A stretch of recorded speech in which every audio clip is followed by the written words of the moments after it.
Sir ଜୟଜୀବ। Sir ଗତ ଅଧ୍ୟାୟରେ ଆପଣ ଚତୁର୍ଥ ନମ୍ବର ସୂତ୍ରରେ ଆଲୋଚନା କରିଥିଲେ।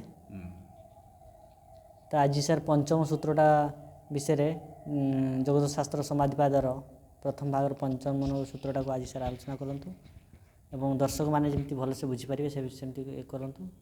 ତେଣୁ ତାମାନେ ହେଉଛି ସାଧା ସିଧା ଭାଷାରେ କୁହନ୍ତୁ, ମାନେ ଯେମିତି ସର୍ବସାଧାରଣ ବୁଝିପାରିବେ। Thank you sir. ସୁପ୍ରେମ ଜୟଜୀ, ବହୁତ ଧନ୍ୟବାଦ। ଏଇ ଯେଉଁ ସାଧନପାଦ ବିଷୟରେ ଯେଉଁ ଆମର ଆଲୋଚନା ଚାଲିଛି, ଗତ ଥର ଆମେ ଆଲୋଚନା କରିଥିଲେ 4 ନମ୍ବର ସୂତ୍ର, ସେଟା ଥିଲା ବୃତ୍ତି ସାରୂପ୍ୟମ୍ ଇତରତର। ତା ପୂର୍ବରୁ ଥିଲା ତଦାଦୃଷ୍ଟୁ ସର୍ବ ଅବସ୍ଥାନ। ଯେତେବେଳେ ସାଧକ ତାର ଚିତ୍ତର ବୃତ୍ତି ଗୁଡ଼ିକ ଯେତେବେଳେ ନିରୋଧ କରିଦେବ, ଅର୍ଥାତ୍ ଅଟକେଇ ଦେବ, ସେତେବେଳେ ତାର ସ୍ୱରୂପ ଅବସ୍ଥାରେ ଆସିଯିବ। ଯେତେବେଳେ ସ୍ୱରୂପ ଅବସ୍ଥାରୁ ଯେତେବେଳେ ସେ ବିଚ୍ୟୁତ ହେବ, ତ ସ୍ୱରୂପ ଅବସ୍ଥା ଠାରୁ ଯେତେବେଳେ ସଂସାରସ୍ଥ ଅବସ୍ଥାକୁ ଆସିବ, ତେବେ ସଂସାରସ୍ଥ ଯେଉଁ ବୃତ୍ତି କାମ ଗୁଡ଼ିକ, ତାର କାମ ଗୁଡ଼ାକ ଶୁଭ ଫଳଦାୟକ ହେବ, ଆଉ ସାଧକ ପାଇଁ ସେଟା ଲାଭଦାୟକ ବି ମଧ୍ୟ ହେବ, ସଂସାର ପାଇଁ ମଧ୍ୟ ସେଟା ଲାଭଦାୟକ ହେବ। ତ ଏଇ ଯେଉଁ ବୃତ୍ତି ସାରୂପ୍ୟମ୍ ଆମର ଯେଉଁ ଆସିଲା ବୃତ୍ତି ସାରୂପ୍ୟମ୍ ଇତରତର ପରେ ବୃତ୍ତି ସାରୂପ୍ୟମ୍ ଯେତେବେଳେ ବୃତ୍ତିଟା କ'ଣ, ବୃତ୍ତିଟା ଯେଉଁ ବିଷୟରେ ଆମେ କହିଥିଲୁ, ତାର ପଞ୍ଚମ ନମ୍ବର ସୂତ୍ର ହେଉଛି ବୃତ୍ତୟା ପଞ୍ଚତୟା କ୍ଲିଷ୍ଟା ଅକ୍ଲିଷ୍ଟା। ବୃତ୍ତି ଗୁଡ଼ା ସବୁ କ'ଣ କ'ଣ? ବୃତ୍ତୟା ପଞ୍ଚତୟା କ୍ଲିଷ୍ଟା ଅକ୍ଲିଷ୍ଟା। এই সমাধিপাতর পঞ্চম নম্বর সূত্র, 5 নম্বর সূত্র।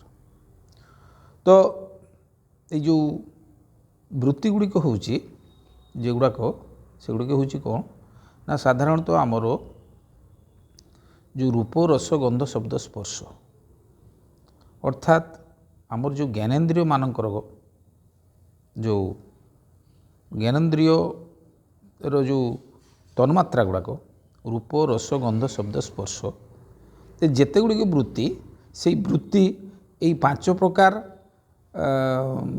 বৃত্তি ভিতরে সবুগুড়াক সীমিত।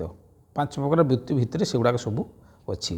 হয় যে প্রকার যেতে প্রকার বৃত্তি হো, তাহা রূপ সম্বন্ধীয় হইতিব, তারপরে কোটা রস সম্বন্ধীয় হইতিব, কোটা গন্ধ সম্বন্ধীয় হইতিব বৃত্তি গুড়িক। 5টা জ্ঞাନେନ୍ଦ୍ରିୟର ଯେଉଁ ତନ୍ମାତ୍ରା, ଆଉ ଯେଉଁ ବୃତ୍ତି ଗୁଡ଼ିକ ହେବ, ସେ ବୃତ୍ତି ଗୁଡ଼ିକ ଏଇ ସମ୍ବନ୍ଧୀୟ ଗୁଡ଼ା ସବୁ ହେବ। ତ ଏଇ ଯେଉଁ ବୃତ୍ତି ଗୁଡ଼ିକର ଯେଉଁ ଅଛି ବୃତ୍ତି ପଞ୍ଚତୟା କ୍ଲିଷ୍ଟା ଅକ୍ଲିଷ୍ଟା, ତ ଏଇ ଯେଉଁ ପୁଣି ଯେଉଁ କ୍ଲିଷ୍ଟା ଅକ୍ଲିଷ୍ଟା ବିଷୟରେ ଜାଣିଲେ, ସେଟା ହେଉଛି ଗୋଟେ ହେଉଛି ସୁଖଦାୟୀ, ଗୋଟେ ହେଉଛି ଦୁଃଖଦାୟୀ। ଯେଉଁଟା କ୍ଲିଷ୍ଟା ସେଟା ହେଉଛି ଦୁଃଖଦାୟୀ, ଆଉ ଯେଉଁଟା ଅକ୍ଲିଷ୍ଟା ସେଟା ହେଉଛି ସୁଖଦାୟୀ। ତେଣୁ ଏଇ ଯେଉଁ ବୃତ୍ତି, ଏ ବିଷୟରେ ଯଦି ଆମେ ଆଲୋଚନା କରିବା, ଇଏ ବୃତ୍ତି ଗୁଡ଼ିକର ପୁଣି ଆମର 6 ଭାଗରେ ଭାଗ କରାହେଉଛି। ଯେମିତି ସେଟା ହେଉଛି ଆପଣଙ୍କର 6 ନମ୍ବର ସୂତ୍ରରେ କୁହାହେଉଛି ପ୍ରମାଣ, ବିପର୍ଯ୍ୟୟ, ବିକଳ୍ପ, ନିଦ୍ରା, ସ୍ମୃତି। ସେଟା 6 ନମ୍ବରରେ ଆଲୋଚନା କରିବା। ଖାଲି ଆଜି এই বৃত্তি ଗୁଡ଼ିକର ଯେଉଁ କଥାଟା ଆମେ 5 ନମ୍ବର କଥାରେ, କିନ୍ତୁ ଏଇଟା କହିବା ଦରକାର ପଡ଼ୁଛି ଯେ ଆକ୍ଚୁଆଲି ପ୍ରକୃତିର ବୃତ୍ତିଟା ହେଉଛି ଆମର 50 ପ୍ରକାର ବୃତ୍ତି। ତ ଯେମିତି ଇଏ 5ଟା ବୃତ୍ତି, କ୍ଲିଷ୍ଟା ଅକ୍ଲିଷ୍ଟାର ହିସାବରେ ସେଟା 10ଟା ବୃତ୍ତି ହେଉଛି। 10ଟା ବୃତ୍ତିରୁ ଯେଉଁ ପୁଣି ଆସୁଛି 5ଟା, ଯେଉଁଟା ପ୍ରମାଣ, ବିପର୍ଯ୍ୟୟ, ବିକଳ୍ପ, ନିଦ୍ରା, ସ୍ମୃତୟ, ଇଏ 5ଟା ହେଲେ 10 × 5 = 50 ପ୍ରକାର ବୃତ୍ତି ଆମର ସାଧକରେ এই প্রকার সাধন স্তরের এই যেতে সংসার স্তরের আসুଛି। সংসার স্তরের আমার বিচার হচ্ছে, বিচার স্তরକୁ পড়ে আসছে, ଯାହାକି ମନ ସେଥିରେ ସମ୍ପୃକ୍ତ ରହିଯାଉଛି।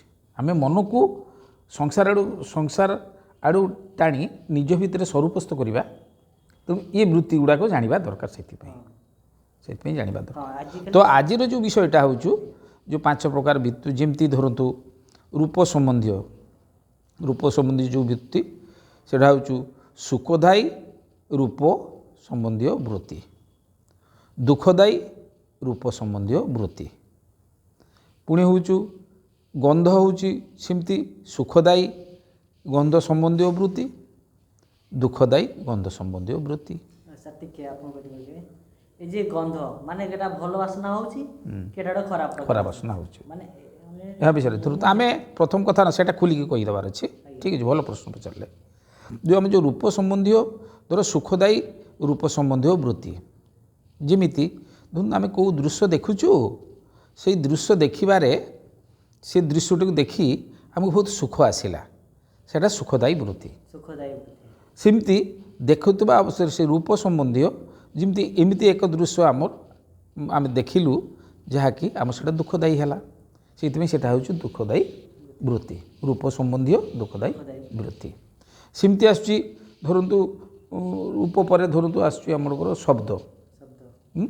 ଶବ୍ଦ ଯେମିତି ହେଉଛି ଆମେ କାନରେ ଗୋଟେ ପ୍ରକାର ଶବ୍ଦ ଶୁଣିଲୁ, ସେଇଟା ହେଉଛୁ ଯେଉଁ ଶବ୍ଦଟା ଶୁଣିଲୁ ସେ ଶବ୍ଦଟା ଖୁବ୍ ସୁଖକର ହେଲା, ତେଣୁ ମଧୁର ହେଲା, ତେଣୁ ସେଇଟା ଅଛି ସେଇଟା ସୁଖଦାୟୀ ଶବ୍ଦ ବୃତ୍ତି, ସୁଖଦାୟୀ ଶବ୍ଦ ବୃତ୍ତି ଯେଉଁଟାକୁ ଆମର କରାହେଉଛି। ସେମିତି ଏମିତି ଏକ ଶବ୍ଦ ଆମର କାନ ପାଖକୁ ଆସିଲା, ଯେମିତି ଧରନ୍ତୁ ଗୋଟେ ବାଣ ବଡ଼ ଜୋର ଗୋଟେ ଫୁଟିଲା, ସେମିତି ସେଇଟା ହେଉଛି ଦୁଃଖଦାୟୀ ବୃତ୍ତି, ସେ ଶବ୍ଦ ବୃତ୍ତି, ଦୁଃଖଦାୟୀ ଶବ୍ଦ ବୃତ୍ତି। ଶବ୍ଦରେ ଏମିତି ଏକ ଶବ୍ଦ ଆମର କାନ ପାଖକୁ ଆସିଲା ଯେଉଁଟାକି ଆମର ଦୁଃଖଦାୟୀ ହେଲା, ସେଇ ହିସାବରେ ହେଉଛି ଆପଣଙ୍କର ଶବ୍ଦ ସମ୍ବନ୍ଧୀୟ ଗଲା। ତାପରେ ହେଉଛି ରସ ସମ୍ବନ୍ଧୀୟ। ରସ ଅର୍ଥାତ୍ ହେଉଛି ଜିଭ ସ୍ୱାଦ, ଜିଭର ସ୍ୱାଦ, ରସ ଆସ୍ୱାଦନ କରିବା। ସେଇ ରସଟା ହେଉଛି ଯେମିତି ଆମେ ଗୋଟେ କୌଣସି ଖାଦ୍ୟ ଖାଇଲେ ସେ ଖାଦ୍ୟଟି ଭାରି ସୁଖଦାୟୀ ହେଲା, ତେଣୁ ସେଇଟା ହେଉଛି ସୁଖଦାୟୀ ବୃତ୍ତି, ସୁଖଦାୟୀ ରସ ବୃତ୍ତି।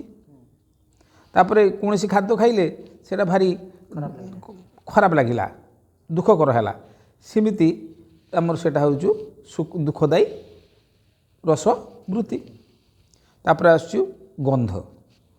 ଗନ୍ଧ ଏ ଗନ୍ଧଟା ବି ଠିକ୍ ସେୟା, ଆମେ ଯେତେବେଳେ ନାକକୁ ନେଉଛୁ ଖୁବ୍ ଗୋଟେ ସୁନ୍ଦର ସୁବାସ, ଯେତେବେଳେ ଆମର ଗୋଟେ ଘ୍ରାଣ ଏଇଟା ହେଉଛି ଆମର ଗନ୍ଧ ମାଧ୍ୟମରେ ଯେତେବେଳେ ଆମେ ନାସିକା ଗ୍ରହଣ କରେ ସେତେବେଳେ ହେଉଛୁ ସେମିତି ସୁଖଦାୟୀ ଗନ୍ଧବୃତ୍ତି, ସେମିତି ଦୁଃଖଦାୟୀ ଗନ୍ଧବୃତ୍ତି।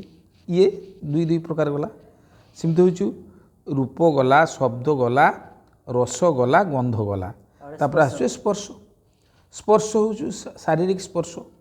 ଆମେ ଯେମିତି ଶରୀରରେ ଯେଉଁ ସ୍ପର୍ଶ ଅନୁଭବ କରୁ, ଯେତେବେଳେ କୌଣସି ବିଛଣାରେ ଆମେ ଶୋଇଲୁ, କିନ୍ତୁ ସେ ବିଛଣାରେ ଶୋଇଲେ ଭାରି ଆରାମ ଲାଗିଲା, କୋମଳ ହେଲା, ସୁଖଦାୟୀ, ସେଇଟା ଆମର ଶରୀରକୁ ସୁଖ ଦେଲା, ତେଣୁ ସେ ହେଉଛି ସୁଖଦାୟୀ ବୃତ୍ତି, ସୁଖଦାୟୀ ସ୍ପର୍ଶ ବୃତ୍ତି।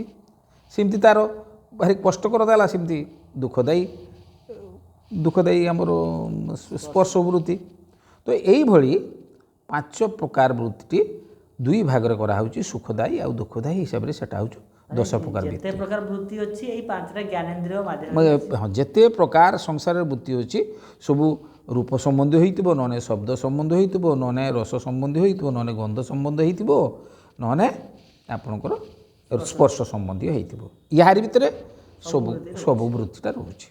ହେଇପାରେ ସେଟା ସୁଖଦାୟୀ ନହେଲେ ଦୁଃଖଦାୟୀ ହେଇପାରେ। ଏ ହେଉଛି ବୃତ୍ତିର ପ୍ରକାରଭେଦ।